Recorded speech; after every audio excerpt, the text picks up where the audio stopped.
Okay, before I do the introduction, many of you, if you're looking for the recording from last week's workshop, I apologize. You won't find it. Yeah, I failed to record it. So I've asked our host this evening, Eric, to take a few minutes at the beginning and do some rehashing from last week, and then he'll begin this chapter. So I give you our guest facilitator for the month, and he's going to be here next week as well. Eric S. Thank you so much, Howard. Thank you, Kathy. I appreciate both of you very much. It's good to see you guys. My name is Eric, and I'm an alcoholic. And yeah, let's take a look at page 70 and 71. We just want to wrap up. We discussed the resentment inventory. We discussed the fear inventory. We got into some pretty good detail on the sex inventory. And now we want to sum it up. We want to kind of take a look at this entire inventory here and just kind of wrap that up very quickly here. So I'm going to start right here in the beginning, where at that sentence that begins with "to sum up about sex." To sum up about sex, we earnestly pray for the right ideal, for guidance in each questionable situation, for sanity, and for the strength to do the right thing. I want to point out that it doesn't necessarily ask us what the right ideal is. It's giving us this direction that we're going to pray and ask for what the right ideal is, right? We're going to ask God to give us what the right ideal is. Now, I've gone through my inventory and I've seen what I've seen how my behavior, where it takes me and what it does to other people. My best ideas typically don't work out well for myself or others. That is for sure. I definitely need some sort of wisdom, some sort of guidance from God. So I am in this position now after having made my decision in the third step, having now wrapped up, finishing up my inventory. I need to sum this up by asking God, after everything that I've looked at, after everything that I've seen, God, you give me the right ideal. I don't know what it is. Clearly, I don't know what it is. So I earnestly pray, which would mean that I'm going to pray with complete sincerity, with all of my heart, right? That I'm going to ask God to give me what the right ideal is and to give me guidance in each questionable situation, for sanity and for the strength to do the right thing. Now, the next sentence is going to imply something here, that you may run into a situation here where sex is going to be very troublesome, right? So don't be shocked if you run into that situation. It says, if sex is very troublesome, we throw ourselves the harder into helping others, which would also imply that regardless of the fact that I'm in my four-step inventory, I should be working with other people, helping people who have not gone as far as I have, newcomers walking through the door, someone who's working on their first step to second step to third step, or are in their fourth step, working with them, trying to just be of service. We think of their needs and we work for them. This takes us out of ourselves. It quiets the imperious urge when to yield would mean heartache. I know everything about that imperious urge, right? It's just another thing that was driving me, right? Earlier in the book, it says that we're driven by fear, selfishness, self-centeredness, all these different forms of it. I am also driven by this. Lust can be a very, very powerful thing, and it has driven me in a number of different times. And I have had to throw myself the harder into working with other people. Sometimes it's almost like people will look at you like you're crazy. Why are you coming at me with that big book, dude? And what I don't want to say is that, the reason why I'm coming at you is because if I'm not, I'm going to be in the back seat with that chick over there. I don't want to be that honest with them. You know what I'm saying? But that's the truth, right? It keeps me out of the trouble. It will keep me out of the trouble. It says this takes us out of ourselves. That's the idea here. I want to get out of myself. It's no longer about me. Earlier in the book, it tells us that selfishness, self-centeredness, that is the root of all of our trouble. It says it'll kill us. We have to be rid of this, right? This is just another way that it's going to kill me. It's going to come at me through sex with this imperious urge. And if I yield, going to mean heartache, not only for me, but for others. And the previous paragraph tells us that, you know what? We're not theorizing about this deal. People drink over this stuff. People go back out. I have seen it countless times, over and over and over again. I have seen it. If we've been thorough about our personal inventory, we have written down a lot. We have listed and analyzed our resentments. We've begun to comprehend their futility and their fatality. We have commenced to see their terrible destructiveness. We've begun to learn tolerance, patience, and goodwill toward all men, even our enemies, for we look on them as sick people. That is a reference. It's a very clear reference back to that. Some people call it the forgiveness prayer. Some people call it the angry man's prayer. I don't care what you call it, but it's the first part. It's the very first direction that we are given when it tells us that these resentments have to be mastered. This was our course. That's the first thing it tells us to do. Pray for these people. Find a way to see them with love and tolerance, and to remember that they are sick people, spiritually sick people. Okay. We've commenced to see their terrible destructiveness. We've begun to learn tolerance and patience and goodwill towards all men, even our enemies. We look on them as sick people. We have listed the people we have hurt by our conduct and are willing to straighten out the past if we can, which is a future reference to something that we're going to be doing, right? We're going to be going into what is called the 8-step and the 9-step. We're going to take this list, and our list has been made. We've made it when we did our inventory, so it's there. So it's telling us that we're going to continue to go in this direction, down this path. In this book, you read again and again that faith did for us what we could not do for ourselves. It's faith has done for us what we could not do for ourselves. I love that they use that word right there, that word faith, that it's the faith that did this for us, what we could not do for ourselves. Then it goes on and says, we hope you are convinced that now that God can remove whatever self-will has blocked you off from him. So there's this coupling here, right?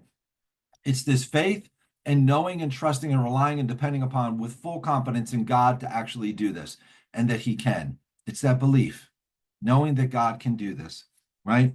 If you've already made a decision, 3rd step, and an inventory, this is the 4th step, of your grosser handicaps, you've made a good beginning. That being so, you have swallowed and digested some big chunks of truth about yourself. That is for sure. It tells us earlier in the inventory that the only thing that matters, the only thing that counts is thoroughness and honesty, right? And those were the things that I prayed for every single time I sat down to write my inventory.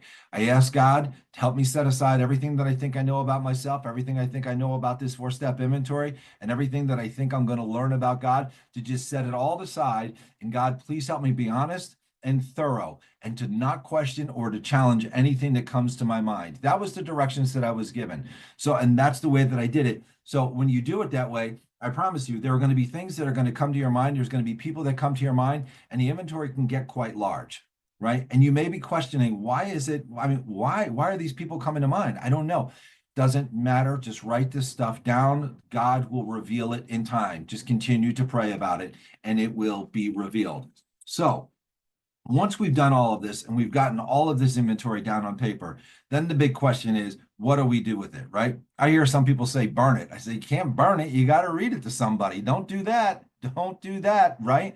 Now, we're going to learn about this. We're going into chapter 6 here, okay? I've got a 4th edition here, so we're on page 72. Having made our personal inventory, what shall we do about it? We have been trying to get a new attitude, a new relationship with our Creator, and to discover the obstacles in our path. Man, there is a lot going on in those sentences right there. Before we go any further, I just want to cover just a couple of things with those sentences. So it says this, we're trying to get a new attitude. What are we talking about here? Let me see if I can find this really quick. Give me 2 seconds here. Here we go. I'm going to jump back into We Agnostics on page 55 because they're talking about this attitude, right? I'm going to read a couple of paragraphs here. Right here in the middle, it says, we finally saw that faith in some kind of God was a part of our makeup, just as much as the feeling we have for a friend. Sometimes we had to search fearlessly, but he was there. He was as much a fact as we were. We found the great reality deep down within us. In the last analysis, it is only there that he may be found. It was so with us. I could talk for an hour about that last analysis. However, I'm going to continue reading here. Hang in there with me. We can only clear the ground a bit. For if our testimony helps sweep away prejudice, enables you to think honestly, encourages you to search diligently within yourself, if you wish, you can join us on the broad highway. With this attitude, you cannot fail. With this attitude right here, right? The consciousness of your belief is sure to come. What is this attitude? Well, it's to continue to search diligently, right? It's continue to look within ourselves. And when we get into the fifth step, it's going to make this reference about going inside of ourselves, right? Being honest, right? So there's other references that I could go to in a number of different places. Bill talks about this in his story. Give me 2 seconds, see if I can find this really quickly. I don't want to waste too much time. Here it is back here, page 13. My friend promised when these things were done, I would enter upon a new relationship with my creator, that I would have the elements of a way of living which answered all of my problems. Belief in the power of God, plus enough willingness, honesty, and humility to establish and maintain a new order of things were the essential requirements. Simple but not easy, a price had to be paid. It meant a destruction of self-centeredness. I must turn in all things to the Father of light who presides over us all. So if I've been honest and I've been thorough with my inventory, the one thing that is abundantly clear is that I have been playing God. I've been the one trying to run the show. God hasn't mangled my life. I've mangled my life. And the truth is that without God, I discovered this in my inventory, without God, I could not have acted any other way. This is discovery is that now that I can take this stuff here and I'm going to go to another human being. We're going to take a look at it. We look at these things and we admit that these are objectionable, and I'm going to take those to God. And that's the hope. That's the goal. This is the new attitude, that I'm moving in the direction of trusting and relying upon God rather than my finite self. So it says we've been trying to get a new attitude, a new relationship with our creator. Please notice that there is a capital C right there. So that is a reference to God, right? Right there in the middle of the sentence, capital C, our creator, and to discover the obstacles in our path. Earlier, we talked about this idea that we're blocked off from God. Now we're discovering that we're not quite blocked off. These things are actually obstacles. I don't know if you were younger, but you remember we had these obstacle courses you would do in school for recreation and so on. The goal wasn't to stop you or prevent you from getting to the finish line, but rather you're going to have to surmount these obstacles. Right here, they're telling us, they're not saying we have to surmount these obstacles, but they are telling us that there are obstacles in our path, and it's only going to be with God that we can overcome these obstacles or surmount them.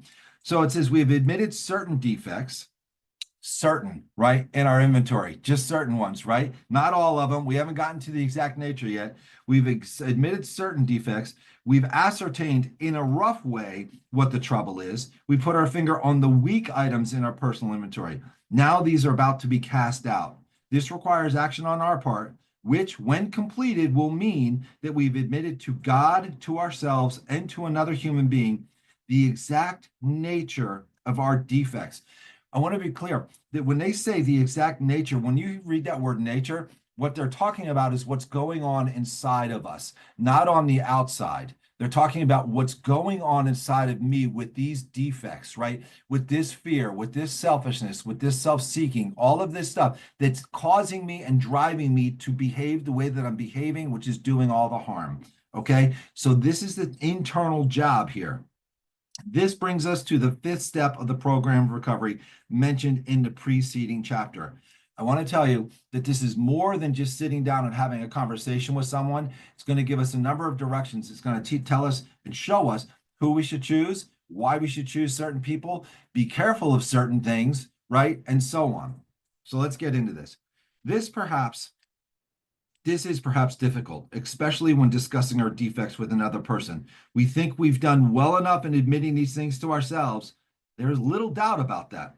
In actual practice, we usually find a solitary self-appraisal insufficient. Many of us thought it necessary to go much further. Why is that? Why isn't it just enough? Because see, I still have this sick mind. I'm still delusional, and I need someone who's on the other side of this, who's had a spiritual awakening, to point out, Eric, that's an obstacle in your path, my friend. You're missing something here. You're not seeing it quite yet, right? I need someone to be able to look at some of these things and to point out these obstacles for me. We will be more reconciled to discussing ourselves with another person when we see good reasons we should do so. The best reason first, if we skip this vital step, we may not overcome drinking. That's huge. right there. If I skip this step, I may not overcome drinking. Guys, we're not home free yet. We got to get we still have a few more steps before we're in that position in that 10th step where it's where the problem's been removed. I'm still in the danger zone. So I need to be on top of my game. If we skip this vital step, please notice the word vital there.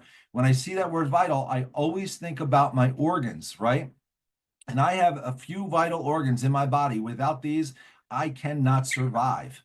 If I don't have my heart, I am not surviving. No lungs, I am not surviving. No liver, I will not survive. Brain, I'm toast, right? That's the reality. What they're telling us here is that with this step is vital. If I do not do this, there is a very strong likelihood I will not overcome my drinking. I will not establish that relationship that I need to have with a power greater than myself.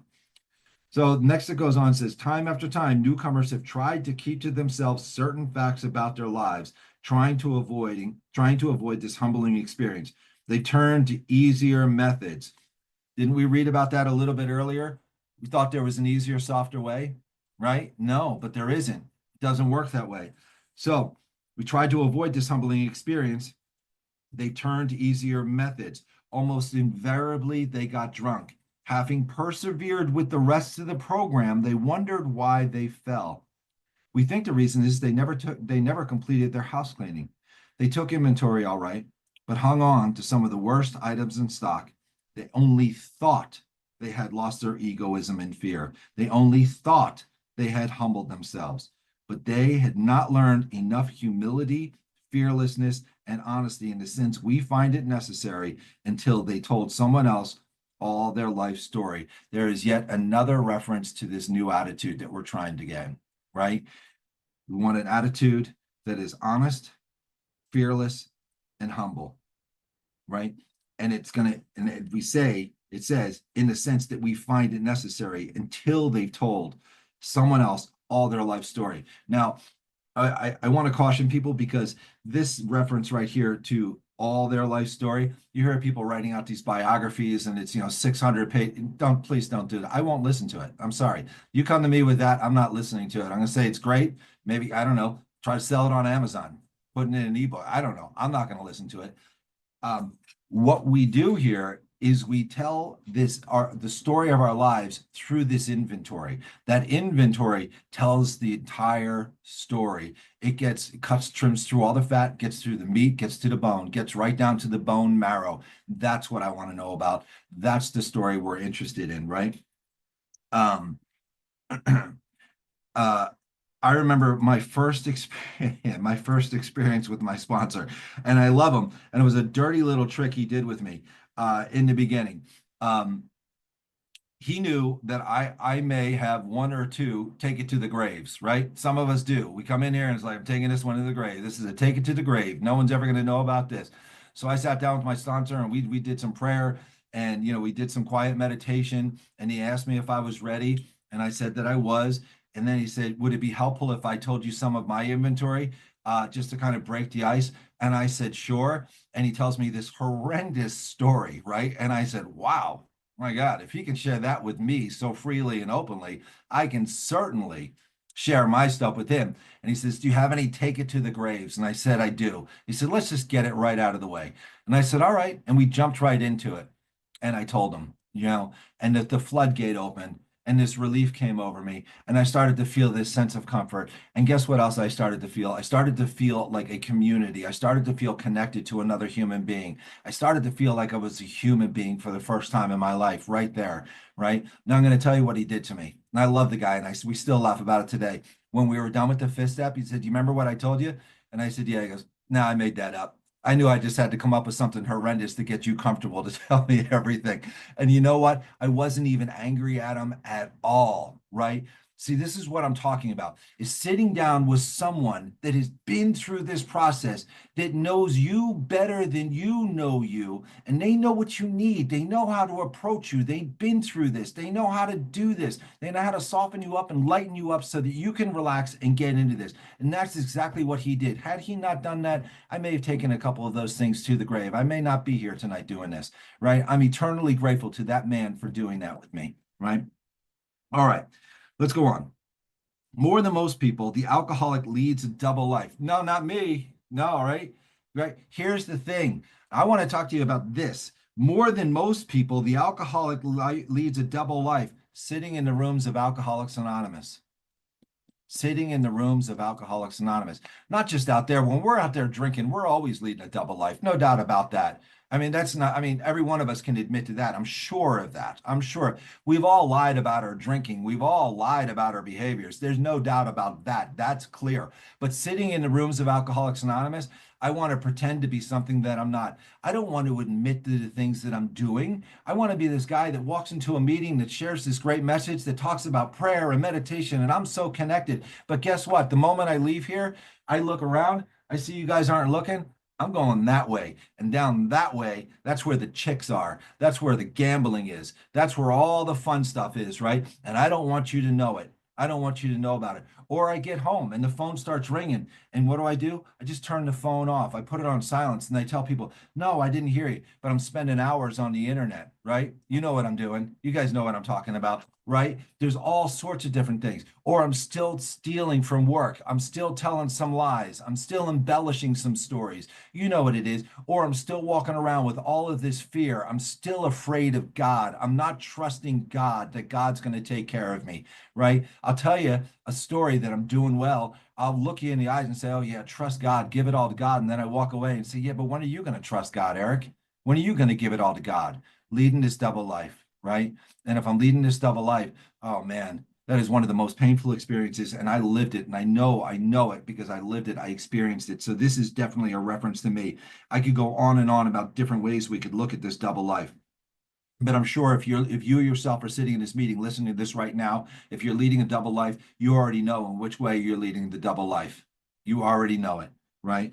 So he says he's very much the actor. To the outer world, he presents his stage character. This is the one he likes his fellows to see. He wants to enjoy a certain reputation, but knows in his heart he doesn't deserve it. The inconsistency is made worse by the things he does on his sprees. Coming to his senses, he is revolted at certain episodes he vaguely remembers. These memories are a nightmare. He trembles to think someone might have observed him. I tremble to think someone saw me turn left when I was supposed to go right. Oh my gosh. I hope nobody saw my car parked over there in that side of town. I hope nobody's looking at that video camera, that tape, right? Seeing me walk into that building, right? I hope nobody notices that I'm out with a blonde and I'm married to a brunette. I hope nobody notices these things, right? All right. He trembles to think someone might have observed him. As fast as he can, he pushes these memories far inside himself. He hopes they will never see the light of day. Take it to the grave, baby. He is under constant fear and tension. That makes for more drinking. I'm not going to tell him because I know that the ninth step is coming up, man, and I am not paying this money. I am not going to go to jail. I'm not going to go face that guy because he's going to knock my teeth through the back of my head. I'm not going to do this stuff. That would be too humiliating. No way. I'm not going to do it. I won't do it. Psychologists are inclined to agree with us. We've spent thousands of dollars for examinations. We know but few instances where we have given these doctors a fair break. We seldom told them the whole truth, nor have we followed their advice. Unwilling to be honest with these sympathetic men, we were honest with no one else. Small wonder many in the medical profession have a low opinion of alcoholics and their chances of recovery. Guys, I spent years going to therapists, psychologists, psychiatrists, you name it. And you know what? I was never honest with these guys. Never, never. Right. And the truth is, looking back now, having since been through this process, I have been to a therapist because there were a few things that came up that it was suggested that I go see a therapist. And guess what? I was able to go in there with an entirely different vocabulary than what I had before, right? We get a new vocabulary in here, and I was able to express myself in a way that I actually understood what it was that I was experiencing beforehand. I wouldn't have been able to tell you what I was experiencing. Now I've got a better understanding. And I've been able to sit down with a therapist and share this stuff with a therapist. And guess what? I didn't get healed in that therapy, but what I did get was some information that I could take back to these steps to bring to God, right? That I could get free from these things by taking it to God. The wonderful experience. If you're running into getting jammed up with stuff, do not be afraid to seek outside help. It tells us that it's okay to do that if it's absolutely necessary. So it says psychologists are inclined to agree, blah, blah, blah, blah. I read that entire paragraph. We must be entirely honest with somebody if we expect to live long or happily in this world. Rightly and naturally, we think well before we choose the right person or persons with whom to take this intimate and confidential step. Now, I'm going to stop right there. This was written a long time ago, back when there were not a ton of people around to sponsor people, right? And sometimes people would go to their family doctor, they would go to clergy, they would go to best friends. And this is why they say person or persons, because what we want to do is we want to be careful that I can do some of my fist. I wouldn't do my fist step with my wife, but maybe they did it back then, right? And there's certain things I don't want to tell my wife. You know what I'm saying? You picking up when I'm laying down? I don't want to do that. So I might want to save that and call up Howard and say, Howard, you got an hour or two tomorrow for a cup of coffee? Because I got some stuff I need to tell you. Right. And then I can talk to Howard about it. Right. But now we live in a day and age with Zoom, and there's hundreds of thousands of people out there that I don't need to go looking around. I can find someone in these rooms. I can find a sponsor, someone who has taken me from point A and is taking me to point Z all the way through this process. And that's the person I want to share this with. But they're going to give us some very clear specifics, things that we need to be aware of before we do this. So it says, those of us belonging to a religious denomination which requires confession must, and of course, will want to go to the properly appointed authority whose duty it is to receive it. Don't shy away from that, guys. Don't shy away from that. We encourage you to go do that. Though we have had no religious connection, we may still do well to talk with someone ordained by an established religion. I'm working with a guy right now. He lives in London. And it's been challenging because of the time difference in our schedules. So we get up every single morning, really early in the morning for me. I jump on Zoom, listen to this fifth step. We do a few hours at a time, right? And we talk about this stuff. And he says to me, he says, mate, I don't know what it is. He says, but whatever it is, God, something keeps telling me I need to see a priest. I need to go make confession. And I said, well, listen to that then. Just listen to that. Don't try to ignore it. And he sat with it. I said, just pray on it. Ask God to guide you and direct you, right? And that's exactly what he did. And one day when he was out there delivering flowers, he was driving by a church and he saw this priest, and something inside told him that's the one. So he pulled the truck over and asked him if he had a few minutes, and the priest said, sure. He ended up sitting in there for a few hours with the priest, having a long conversation with him. And he walked out and he says, Eric, I've never been a religious man before in my life, but I feel like I just accepted Christ in my heart. I don't know what happened. I don't know what happened, but I'm telling you, I feel differently about all of this as the result of this. He started to have an even deeper experience with God and with this process as a result. And God will lead you. He will lead you through this. Okay. I'm not telling anybody that you got to go that way, but if you're getting that nudge, follow the nudge. Don't be afraid of it. Though we have no religious connection, we may still do well to talk with someone ordained by an established religion. We often find such a person quick to see and understand our problem. Of course, we sometimes encounter people who do not understand alcoholics. So we got to be really careful with that. Today, we've got so many people in AA we can talk to. You can find plenty of people who will understand. If we cannot or would rather not do this, we search.